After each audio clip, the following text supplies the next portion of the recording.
Let's do this shit.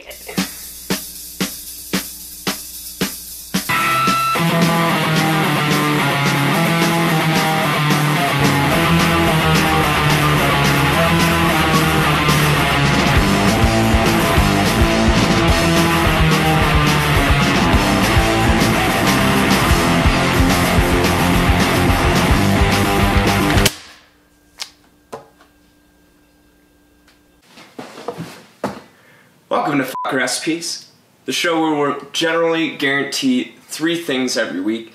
Now I use that word generally for an important reason that we'll get to later. But first we guarantee that no recipes are going to be used, which means no measurements, no cups, no teaspoons, all that crap just going out the window. Rule 2 is we're always going to use beer, because hell yeah, beer, it's awesome. Especially craft beer. Rule number 3, we'll never guarantee any results. Every meal is a chance to experiment, and we're going to take that opportunity to the fullest, take it to the max, give it our best shot, just wing it every time, and bring some of that instinct back into cooking. That's a real mission here. Now, I say the word generally for a reason. And this is why I'm so pumped for this episode. Well, a couple of reasons. But the reason why I'm really pumped is because there's a 4th rule that I've yet to introduce. And I'm going to introduce it today in this episode. And it's arguably the most important rule that there is. And that rule is, every rule was made to be broken. Now why is that? Because no matter how rebellious or different your rules are, especially the rules that we have like mine, you know, recipes, if you just follow the same rules, the same guidelines every time, you're going to put yourself in a little box and you're going to really limit your creativity. So having said that, I think we've run across a moment today where we finally get to break one of our 3 rules. Today, we're not using one single drop of beer. Now I know, crazy, right? But here's the thing. We're going to do something else that I love, something else that is kind of like craft beer, but on the other side of the food spectrum, if you would. And that is, of course, coffee. For those of you who don't know, which is probably most of you, considering how new this channel is, I love coffee. I've been working in coffee for a while now. Currently, as of filming this, still doing a barista gig while I get my film stuff up and running. But I love it. It's great stuff. Everything from just the process to the end result, the taste, the experience, the sounds, the smells, just the complete sensory experience is just amazing to me. And today we're going to accomplish something that is basically impossible. Today we're going to do a completely cold cappuccino. Now you might be asking yourself, how is that impossible? Well, to be honest, it's not entirely impossible, obviously, since we're going to do it today. But a true cold cappuccino, it's not something you're going to find basically anywhere, really. To explain, let's talk about what the perfect cappuccino is. There's kind of like 2 ideal cappuccinos, and it all comes down to 2 things: temperature and timing.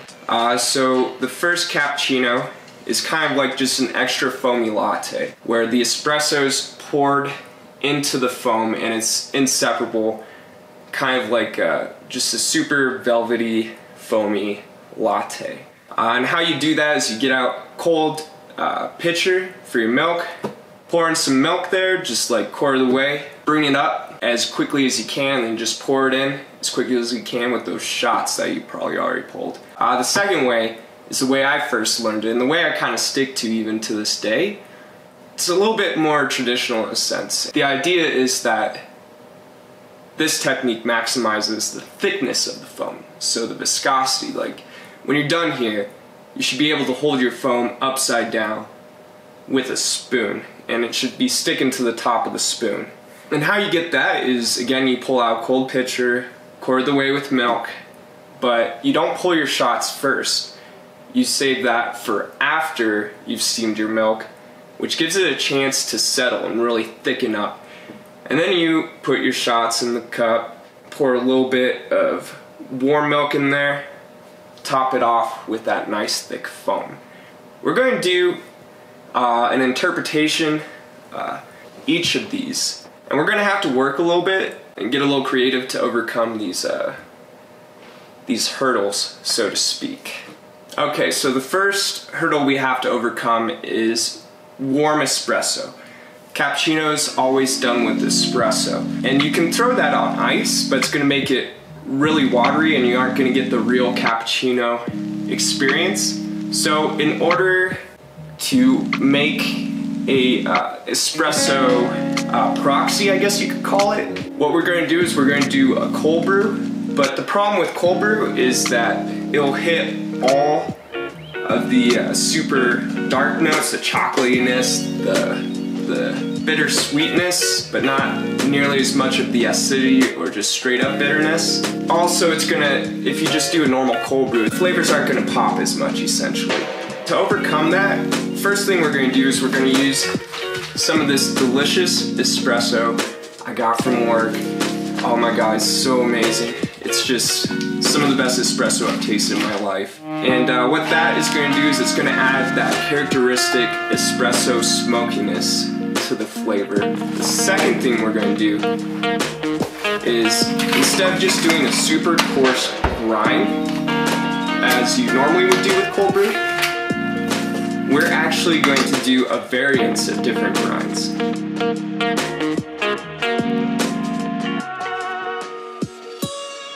So we'll have our super coarse, our relatively coarse, and our super fine grind.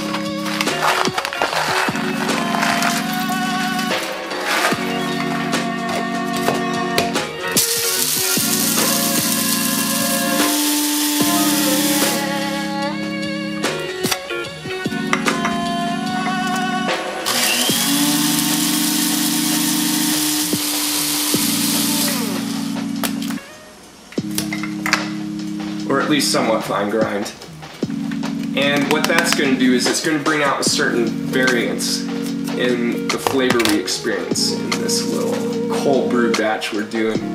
And another thing we're doing is we're going to just keep the water to grind ratio way low. So typically most people will do a gallon of water for every pound of coffee grinds, but you know how I feel about numbers and about set ratios like that, so yeah, fuck that. We're just gonna eyeball it here, and basically we're just gonna get enough water to cover the grinds here. Also, be sure to give it a good stir. It's gonna help the reaction kind of take place immediately and at a healthy pace. Next, you're gonna wanna let it sit for at least 24 hours. You could probably get away with 12. I personally really like doing it for at least 48. Get as much of that flavor out of the beans as possible. So once you've let it sit, it needs to be strained. You need to get those grinds out of the mixture. I used a pour-over device we had lying around and some paper towels, but that's only because I couldn't find a cheesecloth or an actual coffee filter. If you have access to that, use it. It's going to turn out way better.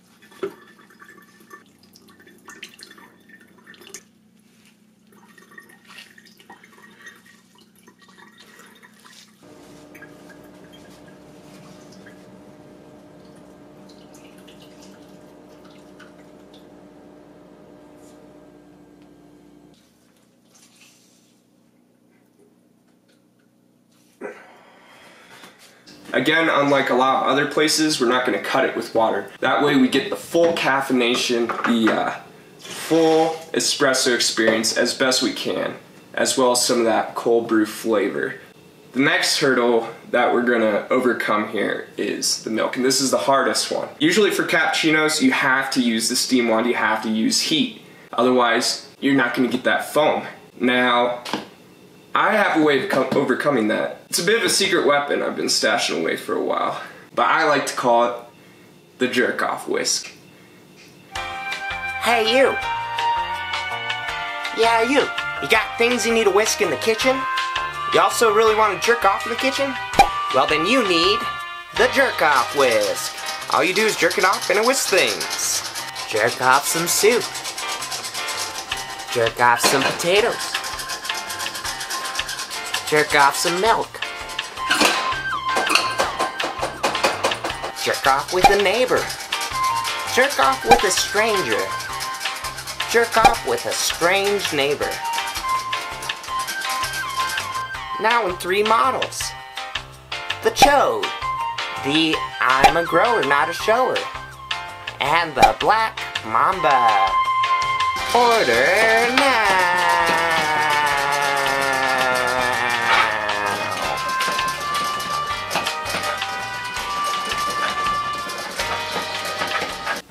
So go ahead and grab that cold brew after chilling it for a little while, and a bit of milk.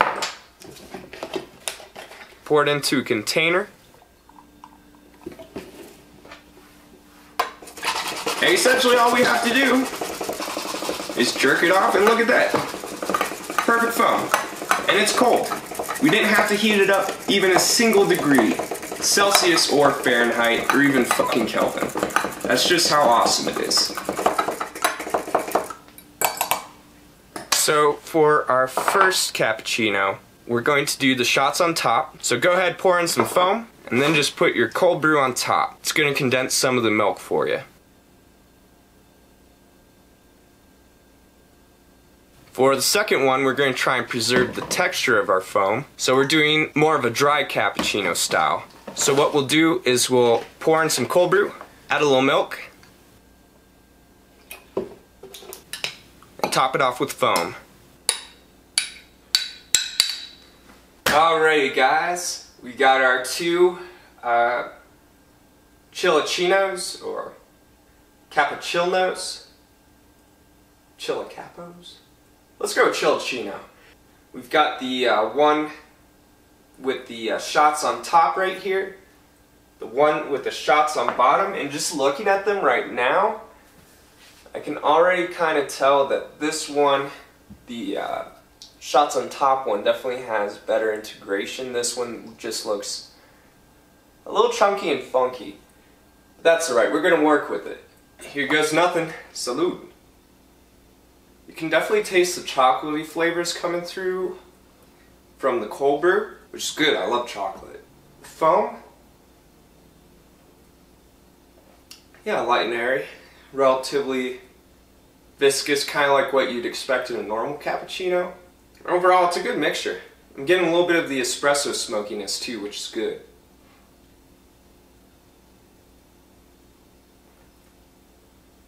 Okay, one down. Let's see how shots on bottom did. Ooh. You can definitely taste way more milk in this one. Kind of mellows everything out in a very nice way. Kind of like what you'd expect of an extra strong latte, more or less.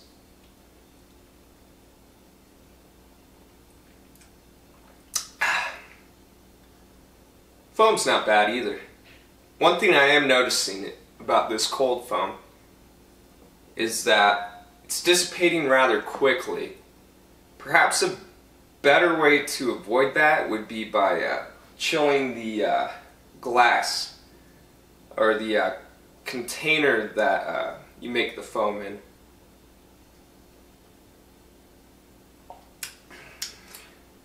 You're still getting the chocolate, but less so than the other one.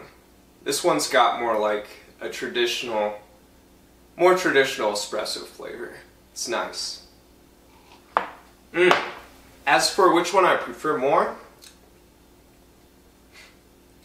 I don't know. It's probably this one, because overall it's better integration with the milk, but at the same time I'm not exactly a cappuccino drinker. I usually stick to Americanos and just drip coffee. Every now and again venture into a latte. But this one, just the flavor blends so nicely. And I do like this one. You can taste the coffee a lot more, and that's what I like about it.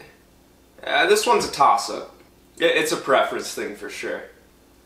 Alrighty guys, so thank you for dropping by, watching my video, and watching me make history here, potentially. Has anyone else done a Chilluccino? I don't know, let's just say I made history. I want to leave you with a special note here. Having said that, I found these fancy little small glasses, and I thought this would be perfect for another cold coffee beverage. A macchiato, which is just shots with a dollop of foam. Whoo, that's more like it. Jealous cowards trying to control. Rise above, we're gonna rise above. They distort what we say. Rise above, we're gonna rise above. Try to stop